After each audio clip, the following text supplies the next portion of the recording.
Les membres fondateurs du mouvement Sauvons la RDC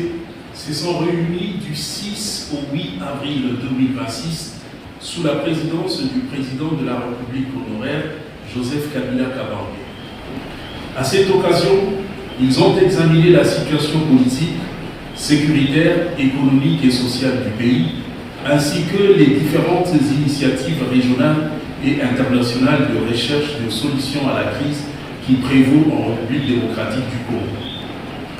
Au terme de cet examen, ils ont fait le constat que le pouvoir en place a délibérément engagé le pays dans une dérive dictatoriale clairement assumée, caractérisée par une répression politique systématique et brutale, un musellement violent de toute voix discordante et le refus de tout dialogue crédible pouvant mettre fin à la crise. Bien plus, contrairement à ses engagements internationaux et aux aspirations de notre peuple à la paix, ce pouvoir a choisi la voie de la guerre, y compris contre les populations civiles qu'il est censé protéger en violation du droit de la guerre. Cela étant, les membres fondateurs 1. Dénoncent les atteintes graves et répétées aux libertés publiques et aux droits fondamentaux, les bombardements indiscriminés des zones fortement habitées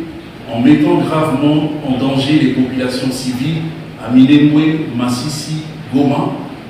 le recours à des assassinats et tentatives d'assassinat des personnalités qui refusent de se plier à la dictature, l'abandon total aux ADF des populations d'Ituri et de la partie septentrionale de la province du Nord Kivu, livrés à des massacres d'une cruauté indescriptible. Il en est de même de la population dans l'espace Grand Bandundu